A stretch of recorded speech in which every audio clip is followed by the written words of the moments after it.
Hello friends, welcome in our channel. आपका बहुत बहुत स्वागत करता हूं। मैं गोविंद शर्मा। जैसे कि आपको पता है कि थंबनेल पर आपको दिखाई दे रहा है, करंट क्या होता है। बेसिक क्वेश्चन, पहला ही क्वेश्चन है। अगर आप इलेक्ट्रिकल डिपार्टमेंट से जुड़े हुए हैं तो पहला ही क्वेश्चन आपके समक्ष आता है कि करंट क्या है। अगर आपको ये क्वेश्चन पता है तो आप जरूर कमेंट बॉक्स में बता दें, वीडियो देखने से पहले बता दें। अगर आपको नहीं पता है तो इस वीडियो को देखें, आपको ये वाली डेफिनेशन शायद ही आपको पता होगी। तो जो बातें मैं बता रहा हूं वो बातें आपको शायद नहीं पता हैं, इसलिए इस वीडियो को आप जरूर देख सकते हैं कुछ अच्छी चीजें सीखने के लिए। तो चलिए चलते हैं, करंट क्या होता है। वीडियो की तरफ बढ़ने से पहले या करंट को जानने से पहले आपको एक कॉन्सेप्ट आना चाहिए। वो कॉन्सेप्ट है फ्री इलेक्ट्रॉन्स क्या होते हैं। देखो, कोई भी कंडक्टर होता है, कोई भी तार होता है, वो किसी ना किसी मेटल का बना होता है, हाँ या ना। जैसे कि एल्यूमिनियम एक मेटल है, जैसे कि कॉपर एक मेटल है, और बहुत सारे मेटल हैं, अलग अलग मेटल यूज किए जाते हैं। जनरली कॉपर और एल्यूमिनियम हम यूज करते हैं, इसलिए वो मेटल से बने होते हैं। अब जैसे कि मान लेते हैं मेटल है, वो एक कंडक्टर क्यों है, उसके अंदर ही करंट क्यों बहता है। किसी भी गिलास या किसी भी भाई प्लास्टिक की चीज में करंट क्यों नहीं बहता है। इसके पीछे की चर्चा है फ्री इलेक्ट्रॉन्स। आपके मेटल के पास फ्री इलेक्ट्रॉन्स होते हैं, इसलिए वहां पर करंट बहता है। कैसे वो फ्री इलेक्ट्रॉन्स होते हैं वो मैं आपको बताता हूं। देखो, आपका एक एल्यूमिनियम का मैं केस लेता हूं। एल्यूमिनियम का एटॉमिक नंबर है 13। एटॉमिक नंबर का मतलब होता है कि जो नंबर ऑफ इलेक्ट्रॉन्स होते हैं एल्यूमिनियम के एटम के पास, वो है 13। और आपको पता है ये जो आपके इलेक्ट्रॉन्स होते हैं ये नाभिक यानी कि न्यूक्लियस के चारों तरफ चक्कर काटते हैं। ये आपका न्यूक्लियस है, ये यहां पर आपका न्यूक्लियस दिया गया है, ये न्यूक्लियस है। न्यूक्लियस के चारों तरफ आपके क्या काटते हैं, एल्यूमिनियम एटम के अंदर या किसी भी मेटल के अंदर आपके न्यूक्लियस के चारों तरफ इलेक्ट्रॉन्स चक्कर काट रहे हैं। और ये इलेक्ट्रॉन्स किसी ना किसी सेल में चक्कर काटते हैं ऐसे। एक सेल आपकी ये हो गई, एक सेल आपकी ये हो गई, और एक सेल आपकी ये हो गई।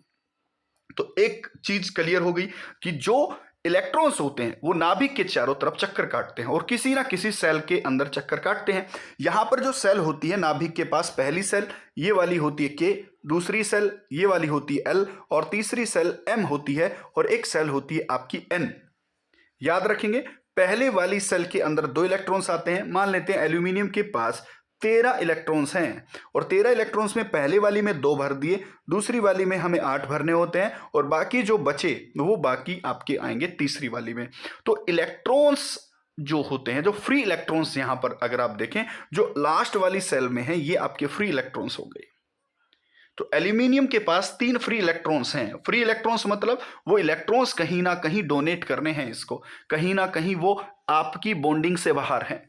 जैसे कि अगर आप देखें, फ्री इलेक्ट्रॉन्स आप समझ गए, आउटर मोस्ट सेल के अंदर कुछ इलेक्ट्रॉन्स मिलते हैं।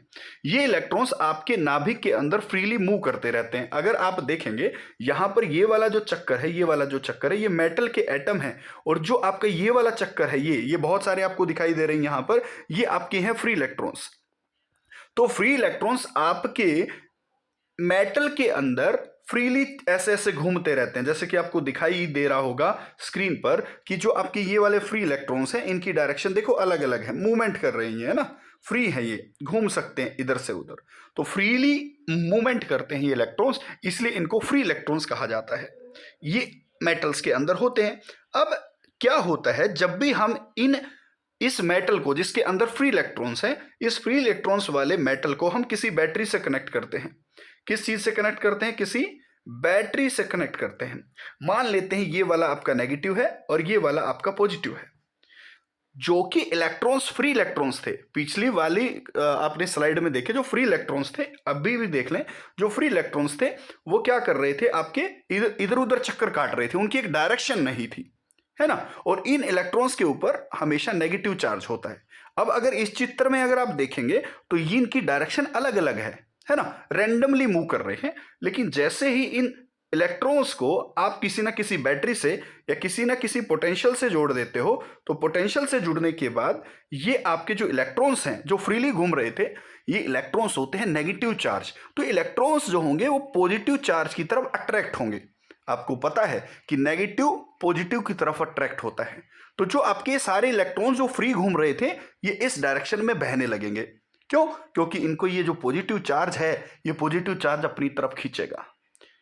और इनके अंदर एक फ्लो यानी कि एक बहाव, एक निश्चित डायरेक्शन में एक बहाव क्या है, एक निश्चित डायरेक्शन में एक बहाव आएगा, एक फ्लो आएगा। इसी को बोलेंगे जो इलेक्ट्रॉन्स होते हैं वो पॉजिटिव की तरफ फ्लो होने लगेंगे, और जो करंट होगा, जो अन्य चार्ज होंगे वो आपके इनसे अलग डायरेक्शन में क्या होंगे, फ्लो होंगे। तो जो करंट होगा वो आपका इलेक्ट्रॉन्स की डायरेक्शन से उल्टा होता है।